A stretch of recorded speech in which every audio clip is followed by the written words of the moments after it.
దేశంలో ఈ నైరుతి రుతుపవనాల సీజన్లో వర్షాలు అధికంగా కురిశాయి. సాధారణం కంటే 8% అదనంగా వర్షపాతం నమోదైంది. మేఘ విస్ఫోటనాలు, కొండచర్యలు, మట్టి పెళ్లలు విరిగిపట్టడం వంటి పలు సంఘటనలు జరిగినా ఇది చాలా విజయవంతమైన రుతుపవనాల సీజన్ అని ఐఎండీ తెలిపింది.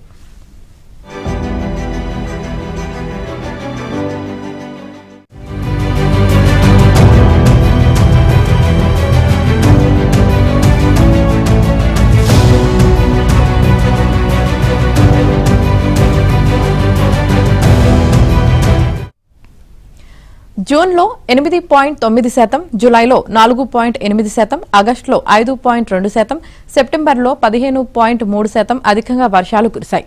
భారతదేశ సాధారణ వర్షపాతం 868.6 మిల్లీమీటర్లు కాగా 937.2 మిల్లీమీటర్ల వర్షాలు పడ్డాయన్నారు.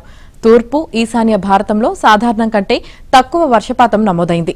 సాధారణ వర్షపాతం 1367.3 మిల్లీమీటర్లు కాగా 20% తక్కువగా 10,089.9 మిల్లీమీటర్ల వర్షపాతం నమోదైంది. బీహార్, మేఘాలయ, అస్సాం, అరుణాచల్ ప్రదేశ్లలో తీవ్ర వర్షభావం నెలకొందన్నారు.